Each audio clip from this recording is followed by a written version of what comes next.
I still remember that night like it was yesterday. The kind of night that sneaks up on you quietly and leaves you with a story you never thought you'd live to tell. It was almost midnight. The diner was half empty, and I was wiping down the same table for the fourth time, not because it needed it, but because I didn't want to think. When you've been working double shifts for years, you learn to hide your exhaustion behind a tired smile. That was me, Daniel Brooks, 42 years old, single, and barely hanging on. For most people, the diner was just another late-night stop on their way home. But for me, it was my second home, the place that paid for my mother's medicine, my rent, and my quiet dreams that I never had time to chase. That night, I was just finishing up when the door opened and he walked in. A man in his late 60s, wearing an old brown coat and a fedora that had seen better days. His eyes, I'll never forget them, but with a sadness that felt familiar. He looked around, then chose the corner booth, the one farthest from the door. I greeted him like I did everyone else. "Good evening, sir. What can I get you?" He smiled faintly. "Coffee, black, and maybe some peace if you're serving that too." I laughed awkwardly, not sure how to respond.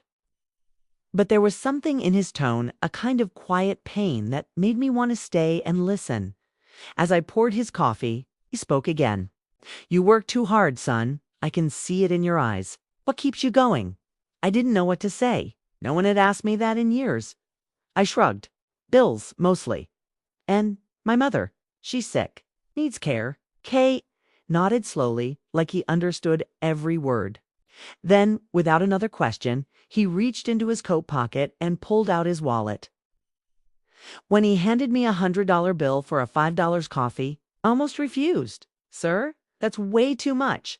But he raised his hand gently. "Keep it. You'll understand why someday." Ah!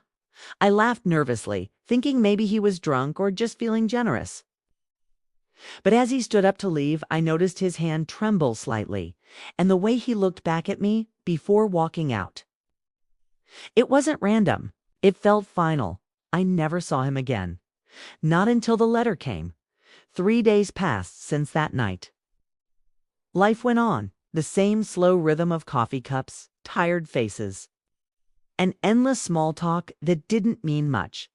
The old man's generous tip had become a story among my coworkers. They joked about it. "Maybe he's testing you," said Mark, the cook. "You know, one of those secret millionaire types who rewards good people." I laughed along, but deep down, part of me couldn't stop thinking about him. That strange calm in his voice, that sadness in his eyes. Then, on a gray Wednesday morning, everything changed.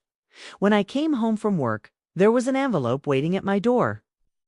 It had no return address, only my name written in neat, old-fashioned handwriting, to Mr. Daniel Brooks. At first, I thought it was a mistake. Nobody wrote me letters anymore. But the moment I opened it, a chill ran down my spine. Inside was a short note and a check. It's a check for $20,000. The note read, "Dear Daniel, I hope this finds you well. You don't know me beyond that night, but I knew you long before you ever saw me. This money isn't a gift. It's an answer to a question you never knew to ask. You will receive another letter soon. E.M." I stood there frozen, staring at the paper. My hands were shaking. Who was E.M.? Is it the same man from the diner? And what did he mean, "knew you long before"? My first thought was that it was some kind of scam. But the check was real. The bank confirmed it. Cleared funds, valid signature, everything. For the first time in years, I could pay off my mother's medical bills. But I didn't. Not yet. Something inside me said wait. 2 weeks later, the second letter arrived. This one wasn't typed. It was handwritten, shaky but deliberate. The same initials signed at the bottom. "Dear Daniel, I watched you grow up from a distance. You might not remember, but once, years ago, you helped a stranger without asking for anything in return. That moment changed my life. I want you to know the truth before I leave this world. Everything you think you know about your father isn't true." My heart stopped. I dropped the letter. My knees went weak. For as long as I could remember, my father had been a shadow, a man who left when I was 10, who never called, never wrote. Mom used to say he just couldn't handle life anymore. But this letter, it sounded like something else. I picked it back up, my hands trembling. At the bottom was a line that made my stomach twist. If you want the truth, come to the old red farmhouse on Miller Road. Saturday, 6 p.m. No signature this time. Just those initials again. I didn't sleep that night. Couldn't. For the next 3 days, I kept replaying every memory of my father. His voice, his face, the night he left. I realized how little I actually remembered. And how much I'd filled in with pain. By the time Saturday came, I was ready for answers. But I wasn't ready for the truth that waited behind that farmhouse door. Saturday arrived with a strange quiet in the air, the kind of silence that feels too deliberate, as if the world itself is waiting for something to happen. I drove 4 hours, the road cutting through long fields of fading autumn gold. When I finally reached Miller Road, the air felt heavier. A small red farmhouse stood alone at the end, old, weathered, but cared for. The paint was chipped, but the windows were clean. Someone had been waiting as I parked and stepped out. I noticed a single chair on the porch. And on that chair sat a man, calm, gray-haired, thin, with oxygen tubes looping behind his ears. His eyes were sharp but kind. I froze. It was him. The same man who left me that $20,000 tip at the diner, Mr. E.M. I asked, my voice cracking. He smiled faintly. "Daniel, you came." I stepped closer, unsure whether to be angry, afraid, or relieved. "How do you know me?" I asked. "And why did you write those letters?" He looked at the sky for a long time before speaking. "Because I owe you a truth," he said softly. "Your father was my brother." The world seemed to stop spinning. I just stood there staring at him. My lips parted, but no words came out. He continued, "I'm Edward. Edward Miles, your father's older brother." I blinked hard, trying to process what I was hearing. "My father never mentioned you." He chuckled weakly, coughing in between. "I'm not surprised. We didn't part on good terms." His voice trembled, not from fear, but from years of regret. He gestured for me to sit. I did. And then, piece by piece, he started telling me everything. Years ago, before I was even born, my father, Michael Brooks, had fallen in love with my mother, Clara. But the Miles family, Edward's family, was wealthy, powerful. They didn't approve. They saw Clara as beneath their class. Edward had tried to defend them, but it turned into a war between brothers. Michael left the family, choosing love over luxury. And for that, the Miles family cut him off completely. Edward said quietly, "He loved your mother more than anything. He gave up everything for her, but life wasn't kind after that." Work was hard. Bills piled up. He grew bitter and ashamed. He thought he'd failed you both. I felt tears welling up. For years I had hated my father, thought he'd just walked away from us. But now I realized maybe he was trying to protect us from something, Edward continued, his voice breaking. When he disappeared, he didn't run away. He came to me. He was sick, Daniel, and he didn't want you to see him like that. I covered my face with my hands. The weight of those words hit like a wave. Edward looked down at his frail hands. "I never forgave myself for not bringing him back to you. He asked me to promise one thing, to take care of you when the time was right. That's why I found you, that night at the diner. It wasn't by chance." The silence that followed was unbearable.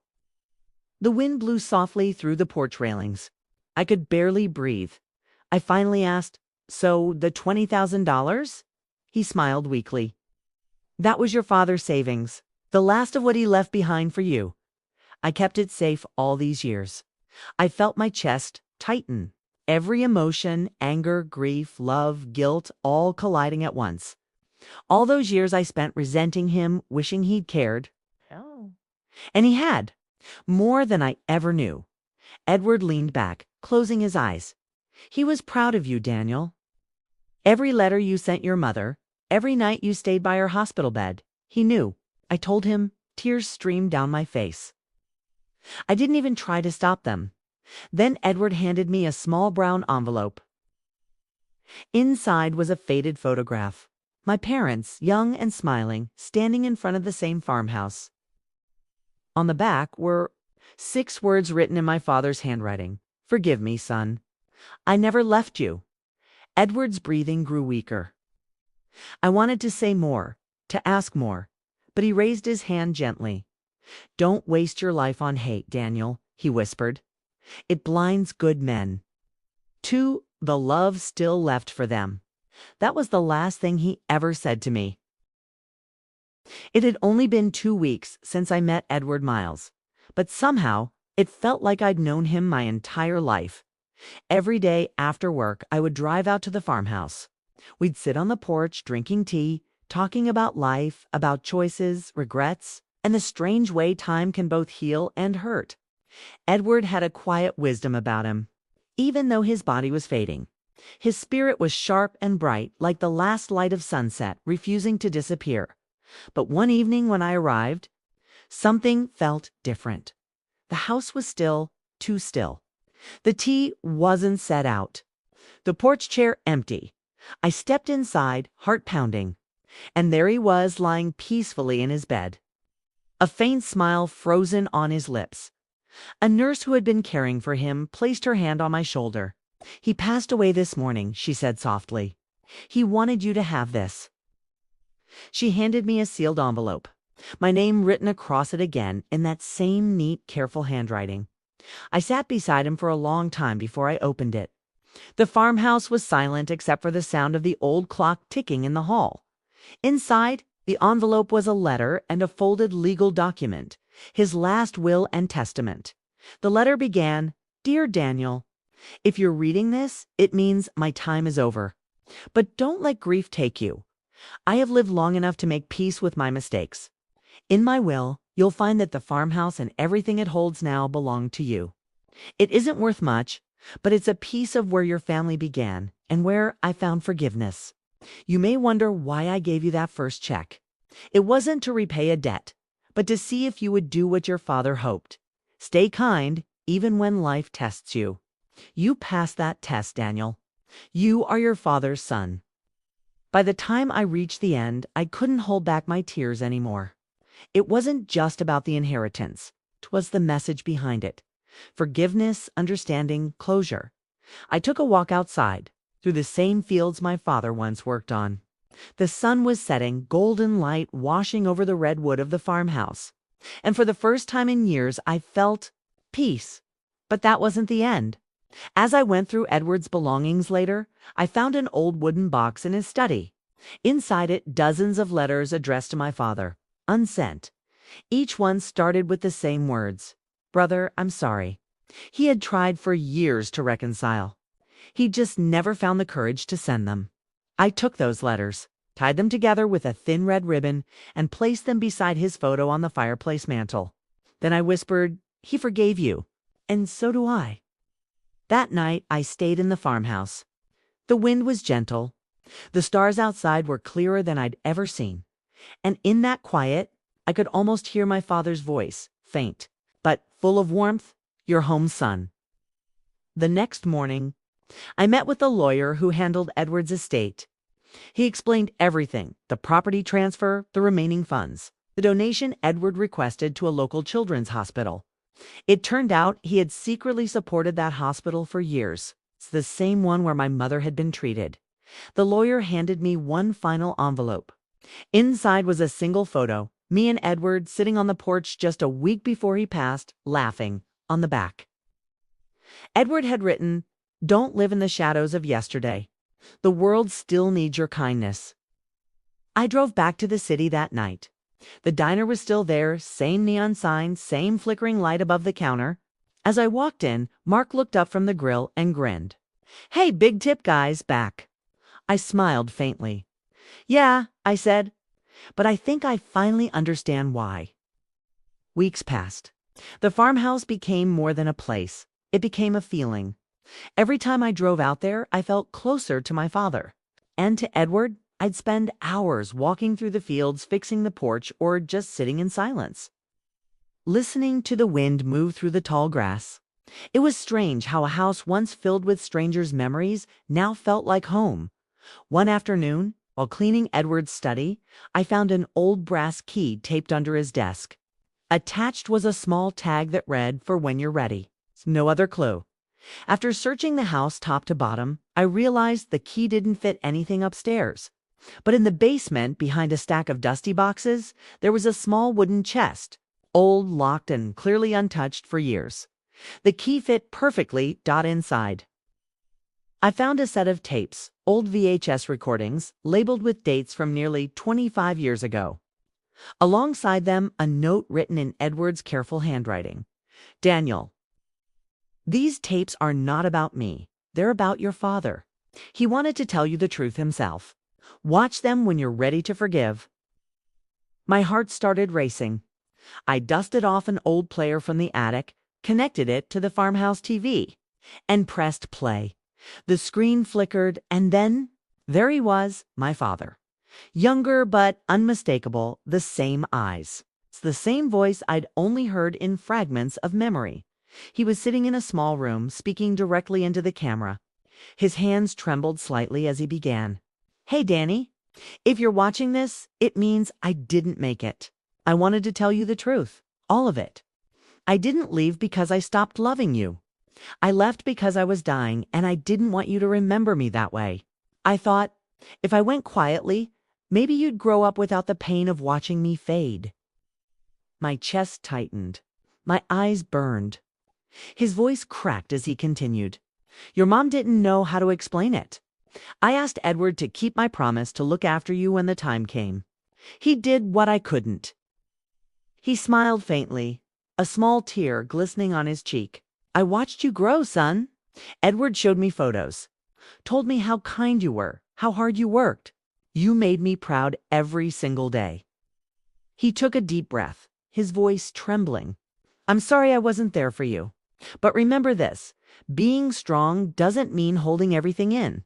It means letting go when it's time." The screen faded to static dot. I sat there, silent, completely broken, yet somehow whole, all the anger I'd carried for years gone. It dissolved into something deeper. Understanding, I replayed the tape again.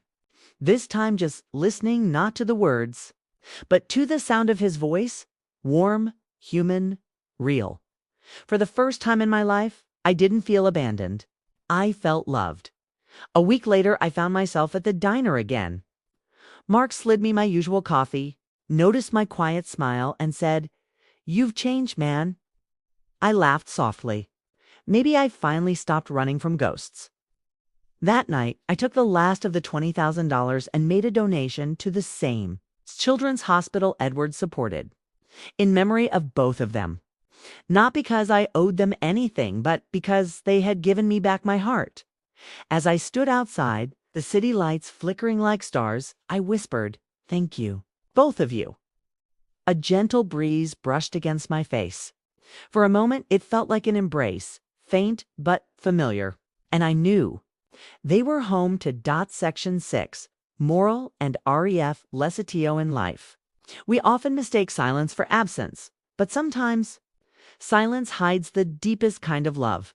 Forgiveness isn't about forgetting what hurt you. It's about freeing yourself from the weight of pain you were never meant to carry forever. Some people leave to protect you. Some return when it's too late to speak, but their love still echoes through the things they leave behind. And sometimes the greatest inheritance is peace.